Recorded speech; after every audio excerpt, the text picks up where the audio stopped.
investisseurs qui voudraient justement aller dans ce secteur-là, qui est un secteur qui a explosé depuis quelques années. Peut-être que certains d'entre vous ont entendu parler du PSG e-sport qui s'est créé, qui a fait grand bruit et qui a un petit peu démocratisé, on va dire, en France, le terme e-sport. Et donc il s'agit de la pratique compétitive de jeux vidéo, qui ne sont d'ailleurs pas forcément des jeux de sport, je tiens à le préciser. C'est à la base essentiellement des jeux de stratégie ou des jeux de tir ou autres, mais c'est pas forcément FIFA, on va dire, qui est le jeu e-sport par excellence.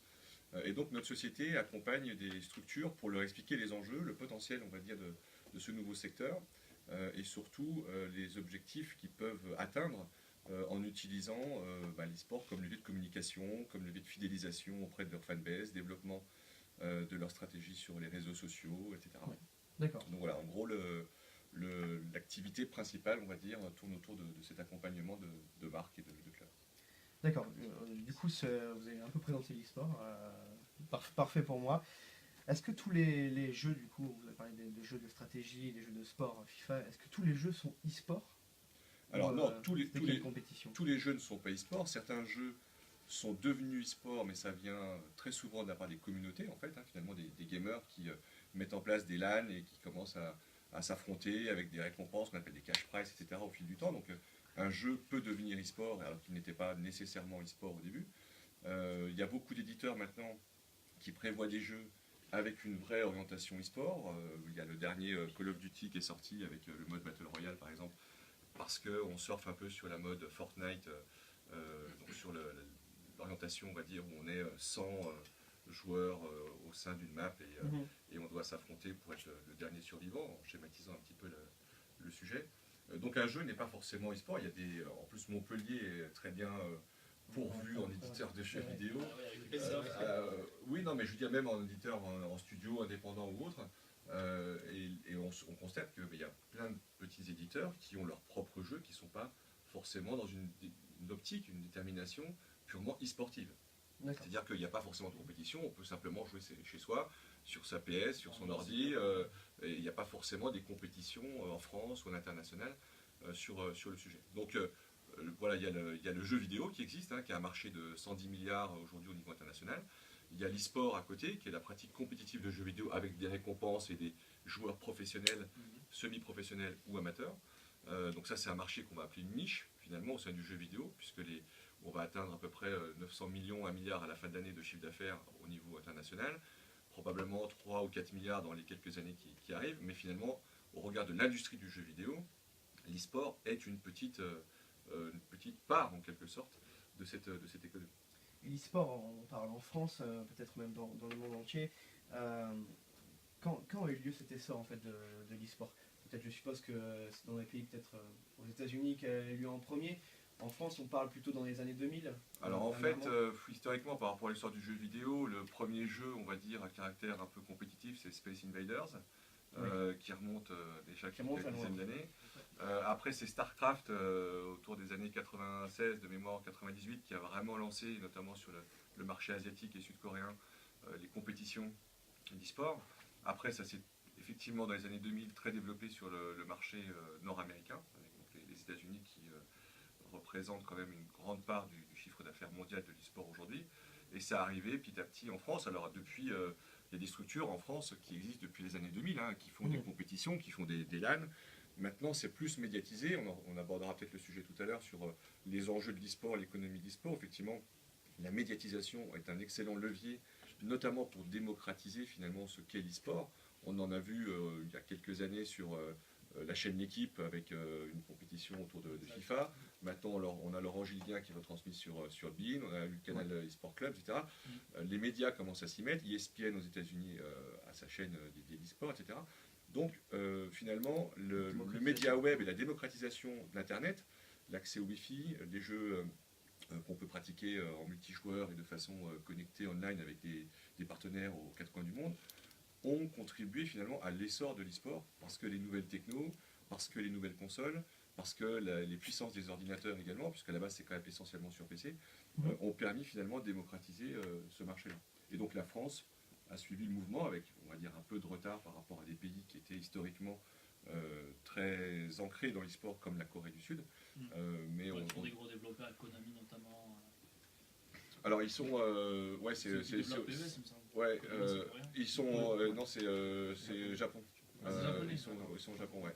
Alors le Japon, par contre, qui a un marché qui n'est pas du tout ancré dans l'e-sport. C'est un marché qui pratique énormément de jeux vidéo, mais il y a très très peu de compétitions et d'événements e-sport. Il n'y a pas énormément C'est d'équipes. paradoxal en soi, parce que C'est le Japon c'est est très un paradoxal, pays, et c'est justement un pays qui est, à mon sens, émergent et qui va arriver dans les 4-5 ans à venir sur la scène internationale, parce qu'ils ont compris que entre la Corée du Sud, la Chine qui met le paquet avec Alibaba notamment et avec Tencent, donc l'un des plus gros éditeurs qui a racheté notamment Riot, etc. Il y a un énorme marché au Japon et c'est en train de se développer. Et, enfin, dans ma société, vu que nous on a un positionnement international, on est en relation avec des structures, notamment au Japon, qui veulent faire venir des investisseurs, des startups, des équipes sur le marché japonais dans les prochains mois, les prochaines années.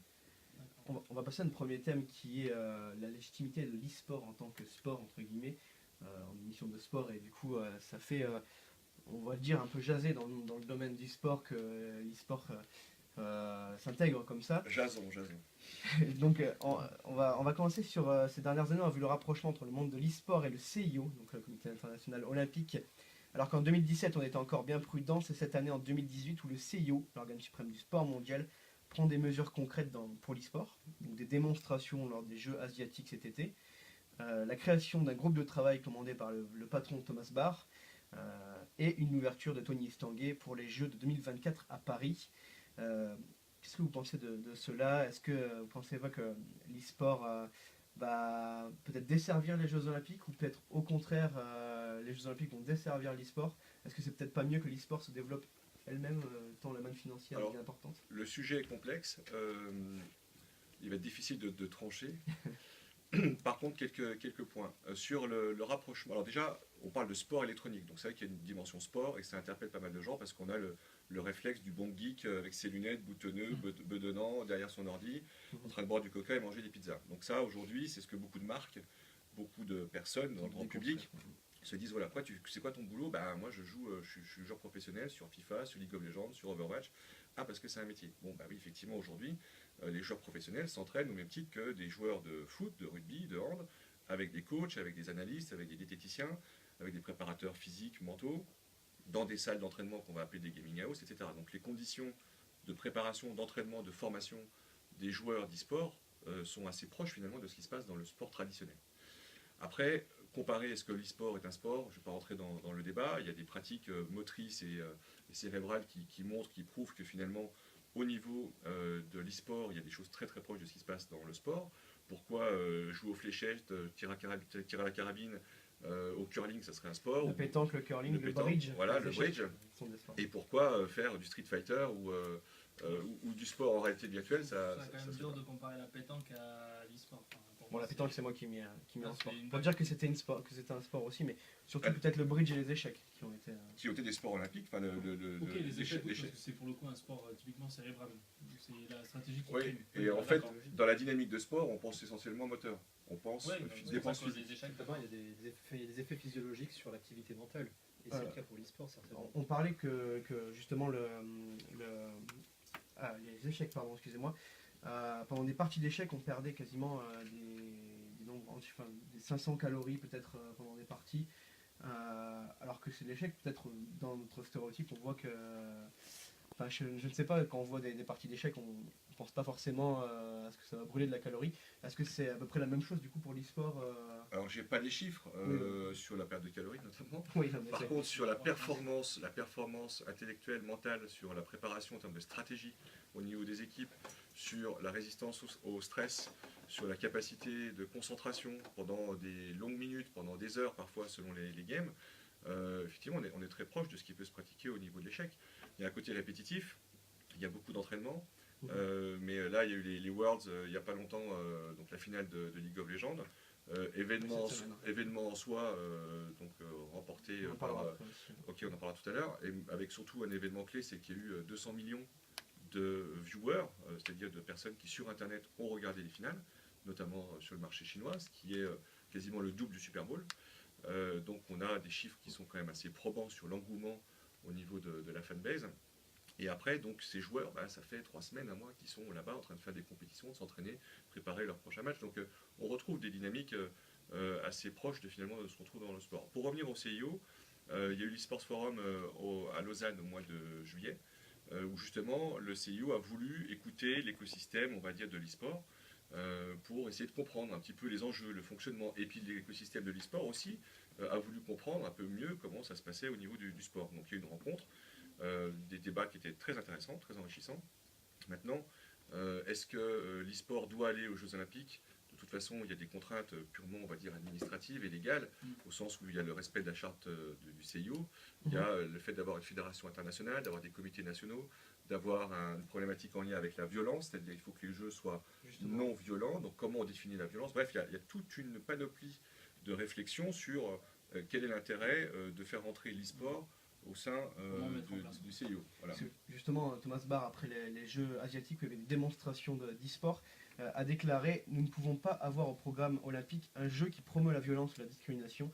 Les jeux de meurtre, de notre point de vue, contredisent les valeurs olympiques et ne peuvent par conséquent pas être acceptés. Bien entendu, tous les sports de combat ont pour origine des affrontements réels entre les gens, mais le sport est l'expression civilisée de cela. Les jeux dans lesquels le but est de tuer quelqu'un ne peuvent pas s'accorder avec nos valeurs olympiques. » Ouais, très bien, mais quand un boxeur est KO pendant les Jeux Olympiques, on fait quoi?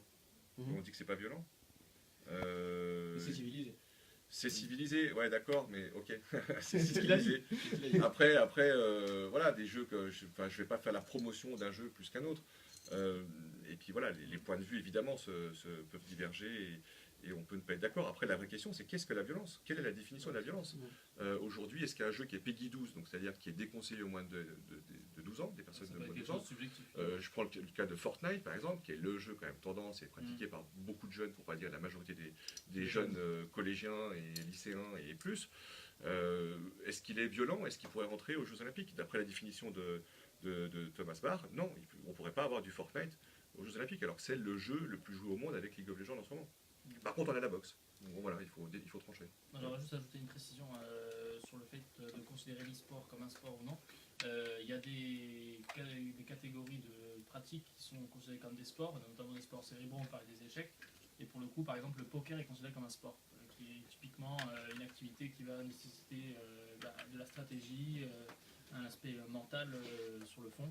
Et donc voilà, tout simplement pour réagir à ce que vous disiez sur le fait que des sports peuvent nécessiter vraiment une concentration avec une préparation en amont, des coachs mentaux et tout qui sont là. Donc en soi, je pense que certains jeux dans la catégorie sport peuvent être considérés comme des sports cérébraux. Mais c'est même la plupart, hein. C'est-à-dire qu'aujourd'hui... En vrai, je connais pas tous les jeux. Qui se jouent par... C'était des jeux que je connais pas, notamment